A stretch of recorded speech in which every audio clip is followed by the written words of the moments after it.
आदित्य के सामने आखिरकार हाथ जोड़कर के आदित्य से शादी को ना करने की बात क्यों कर दी है अपरा ने। दरअसल दोस्तों, अपरा आदित्य को ये कहते हुए नजर आती है, शायद मैं नहीं जानती मेरी तुम्हारे साथ कब सगाई हुई, क्या हुई, केवल केवल तुम और मेरा परिवार इस बात को जानते हो, क्या सच है क्या झूठ है आदित्य, लेकिन मैं तुम्हें किसी भी धोखे में नहीं रखना चाहती हूँ, ऐसा जो है अपरा ने बोला है। अपरा ये कहते हुए नजर आती है, आदित्य करने को चाहूं तो मैं तुमसे शादी कर सकती हूँ, लेकिन उस शादी का मतलब ही क्या होगा अगर मेरे दिल में तुम्हारे लिए कोई भावना ही नहीं है और या फिर मैं तुम्हें प्यार ही नहीं करती हूँ। जिसके ऊपर आदित्य ये कहते हुए नजर आता है, तो अगर ऐसा नहीं है तो तुम मुझे सच सच बता दो कि तुम्हें किससे प्यार है, कौन है वो जिसके लिए तुम ये सब कुछ कर रही हो। जिसके ऊपर अपरा ये कहते हुए नजर आती है, मुझे नहीं पता क्या है क्यों है, लेकिन एक चीज है कि मेरे सपनों में बार बार आर्यमान आता है, और अगर मेरी शादी तुमसे होनी तय है तो आखिरकार मेरे सपनों में आर्यमान सूरी का आना क्या है। कुछ तो ऐसा है जो मुझे शायद से याद नहीं, जो मेरी यादों को याद है पर मेरे दिल को याद है, लेकिन मेरे दिमाग को याद नहीं, मेरे दिमाग को याद नहीं। तो जब तक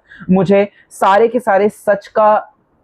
पता नहीं चल जाएगा तो आई एम सॉरी, तब तक मैं तुम्हारे साथ किसी भी रिश्ते में बंध नहीं सकती हूँ, क्योंकि मेरे हिसाब से झूठे बेबुनियाद के रिश्ते में आने से न तुम्हें कुछ हासिल होगा ना ही मुझे कुछ हासिल होगा। तो मेरा